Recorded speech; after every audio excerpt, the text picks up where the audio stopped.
pessoal, aqui é a Rai e hoje trago pra vocês mais um vídeo da série de análise de músicas de Twisted Wonderland. Para quem não conhece essa série aqui do canal, nesses vídeos eu analiso tanto a letra quanto o clipe das músicas de Twist e tento achar significados por trás delas. Vou deixar aqui no card a playlist dela e na descrição também para que você possa conferir os outros vídeos depois desse. E hoje temos a música do meu dormitório de coração, Entanglement, a música do dormitório de Octavinelli.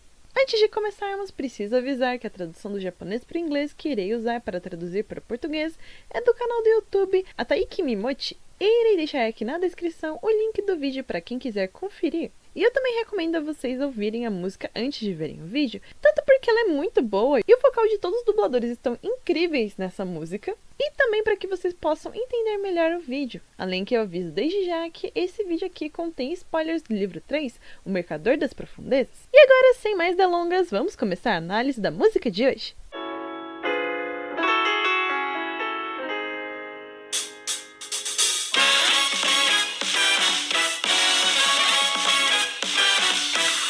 Entanglement é uma música que foi lançada no ano passado em comemoração ao aniversário de 5 anos de Twisted Wonderland, e ela é cantada por Azul, Jade e Floyd. Seu estilo musical é jazz, o que combina perfeitamente com a ambientação principal do dormitório durante a história, o Monstro Lounge. A música tem uma proposta interessante. Nós estamos no ponto de vista de alguém que os três tentam convencer a fazer um contrato, e vemos a conversa deles conosco do início até quase o fim. O nome da música pode ser traduzido para emaranhado, então combina bastante, já que os rapazes estão nos enrolando para nos prender em um contrato. A música começa assim: diga, se tem algo incomodando você, por que não nos conta? Nós vamos te mostrar algo maravilhoso? Uma voz te atrai para entrar? O sussurro soa doce para suas orelhas. Essa primeira estrofe é claramente os rapazes de Octavinelli te puxando para fazer um contrato. Os dois primeiros versos são cantados pelos gêmeos Lich, e a forma como eles falam lembra muito a forma como Pedro e Juca falam com Ariel quando a encontram chorando. Já o terceiro e quarto verso são cantados por Azul, e a voz e o sussurro representam a fala mansa do rapaz e como suas propostas de tornar qualquer desejo realidade são realmente tentadoras. Já na próxima estrofe, eles cantam: dance! O seu coração vai de um lado para o outro, você vê ilusões com seus olhos fechados, o futuro desaparece como bolhas, tudo depende de você. Bem, então, nos deixe saber qual o seu maior desejo. Os três primeiros versos eu interpreto como a felicidade que os clientes de Jesus sentem ao pensarem que seus sonhos mais profundos possam se tornar realidade. Porém, olhando esses versos com outro ângulo, dá pra interpretá-los de uma forma diferente. Afinal, são os rapazes que estão cantando pra você. E como eles estão pedindo pra você dançar e mover seu coração de um lado para o outro, parece que eles estão te controlando. E no fim, os contratos de Jesus são exatamente assim. De forma sutil, eles te manipulam. O quarto e quinto versos são muito interessantes, pois eles são uma referência ao filme. Quando alguém não cumpre o contrato com a Úrsula, eles se transformam em pólipos, e durante a transformação eles deixam bolhas para trás, já que acontece de forma muito rápida. Então, o futuro desaparecer com bolhas significa você falhar no trato com o Azul. Outra curiosidade é que em algumas outras traduções que eu vi dessa música, algumas pessoas traduzem esse trecho para "o futuro desaparece como espuma do mar", o que faria uma alusão ao final original de A Pequena Sereia. Por último, os meninos te oferecem seus serviços mais uma vez e, ainda que bem suspeitos, muitos cairiam neste conto, já que parece justo, não? Se você faz um contrato, é esperado que você o cumpra. Porém, nas próximas estrofes, o trio mostra um pouco mais da natureza deles. Não há nada melhor que isso, correto?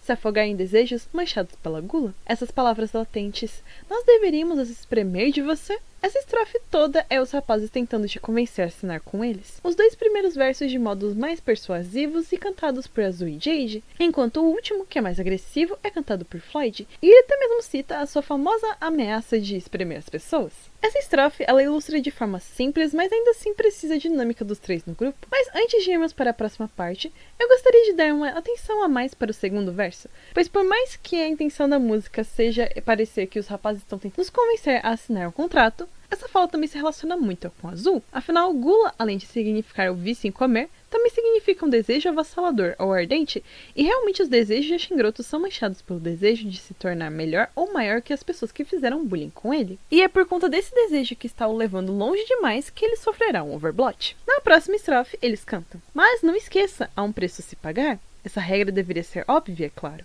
Se você quebrar esta regra, uma punição te espera, seu pequeno travesso. Nós iremos te perseguir e apertar você. Você não terá para onde correr ou onde se esconder. Aqui os três mostram um lado mais traiçoeiro deles, já que Azul canta nos primeiros versos sobre uma regra óbvia no contrato, porém sabemos graças ao livro 3 que as regras dos contratos nem sempre são tão óbvias assim e acabam induzindo as pessoas que assinaram eles ao erro. O terceiro verso é cantado por Jade e mostra uma face nova do rapaz. Se antes ele estava apenas tentando te persuadir, agora ele está levando sua persuasão para um lado um pouco mais agressivo, já que ainda em um tom calmo, ele diz que irá te punir se você quebrar as regras. Os dois últimos versos são cantados por Floyd, e mais do que te ameaçar, o rapaz explica o que fará com você, e ainda diz que não há como fugir dessa sua punição. Nós vemos isso bem no início do livro 3, quando temos uma cena dos três rapazes conversando com um desafortunado que acabou assinando com eles. Essa estrofe toda parece uma referência à música do filme A Pequena Sereia Corações Infelizes, onde Úrsula canta que aqueles que não pagam o preço pelo contrato faz com que ela seja forçada a os castigar. E agora, na última estrofe da música, os rapazes cantam: Dance, o seu coração vai de um lado para o outro. O que os seus olhos assustados veem? Eu já te contei, certo? Tudo depende de você, pobre alma desafortunada. Bem, então nos deixe saber qual o seu maior desejo.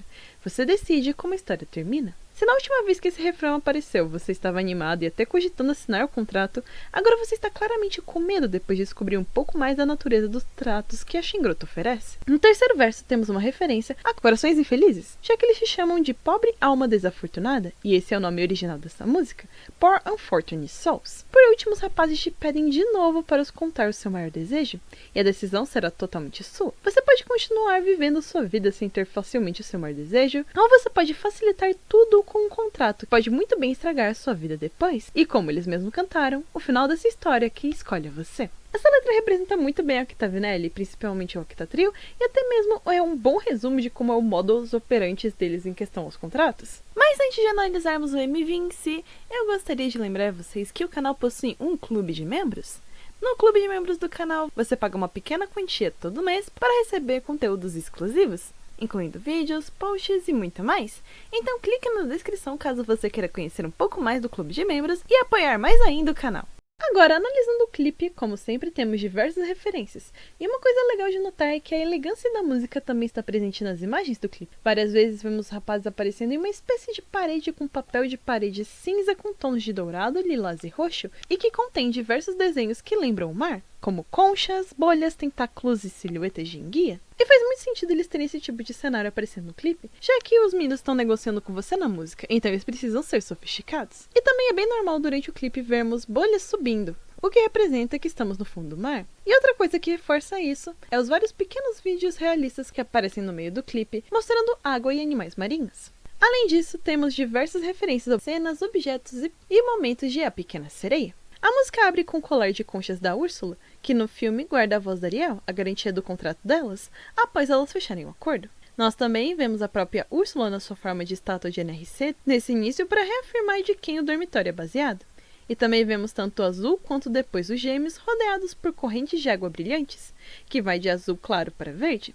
Essa cena é uma referência à parte final da música Corações Infelizes, quando o contrato é assinado e a Ariel canta para entregar sua voz para Úrsula. E é até possível ver a bolinha de luz dourada que representa a voz da Ariel atrás do azul. Rapidamente também vemos a caneta de peixe de Úrsula, que o azul também tem, que além de uma referência, também mostra de forma visual o fato de estarmos falando sobre contratos. Em certo momento também vemos fogos de artifício no céu, o que remete à cena em que Ariel sobe até a superfície para ver os fogos de artifício antes de ir até o barco e conhecer Eric. Essa imagem representa o desejo que a garota tinha de subir até a superfície, e também está ali para representar o maior desejo dos clientes de Xingroto. Em seguida, vemos o tridente e a coroa do Tritão, o objetivo real da Úrsula ao fazer um trato com Ariel. E em seguida, nós vemos eles virarem bolhas. E eu tive duas interpretações dessa cena. A primeira sendo a cena em que Tritão toma o lugar da filha e vira um pólipo, por isso os objetos se tornam bolhas. E a segunda é um presságio do que aconteceria com o Azul no futuro, já que seu objetivo seria frustrado por ele mesmo, e por conta disso, os objetos viram bolhas. Em seguida, temos uma das minhas cenas favoritas do clipe. Nós vemos rapidamente Ariel trocando sua cauda por pernas e vemos o contrato sendo assinado antes de mostrar o Azul cercado por contratos. Ah, eu adoro essa cena por mostrar claramente como o processo de contratos tanto de Azul quanto de Úrsula funciona. Você assina e ganha o que foi prometido de forma instantânea, além de mostrar quantos contratos a Xingroto tinha no início do livro 3. Durante a transição de uma estrofe para outra, vemos rapidamente uma animação de um leme sendo virado, Mais um presságio de que alguma hora o esquema dos rapazes daria errado, já que foi graças a um navio que Úrsula foi derrotada. Também há um longo trecho mostrando as poções que Úrsula usa para fazer o feitiço e elas sendo jogadas no caldeirão, o que deixa o final do clipe inteiro com aspecto de névoa roxa. Mas voltando um pouco nas poções, elas aparecem em 2 círculos amarelos que se unem e viram um. Essa é uma clara referência à cena em que Pedro e Juca observam Ariel para a Bruxa do Mar, e seus olhos dourados se unem para montar uma transição de cena, coisa que é reforçada depois quando vemos o brilho amarelo dos olhos dos gêmeos. E falando em brilho, no final do clipe nós vemos os olhos tanto dos gêmeos quanto os de azul brilhando, o que pode ser uma referência à bioluminescência que pelo menos os Lich possuem, já que vemos na história principal que os rapazes brilham embaixo do mar. E esses são todos os detalhes e a minha interpretação, tanto da letra quanto do clipe de Entanglement. Foi muito divertido de analisar essa música, e principalmente o clipe em si, por estar recheado de coisas do meu filme favorito da Disney. E também porque ele tem uma estética divina. Me contem aqui nos comentários o que vocês acharam dessa música, e caso vocês tenham uma interpretação diferente ou algo que gostariam de apontar, me contem aqui nos comentários que eu irei amar ler. Muito obrigada aos apoiadores do canal! Eu espero que vocês tenham gostado do vídeo. Não se esqueçam de se inscrever, dar um like e hypar o vídeo para que ele chegue mais fãs de Twisted Wonderland. E que tal você assistir algum dos outros vídeos que também saíram essa semana? Até o próximo sábado!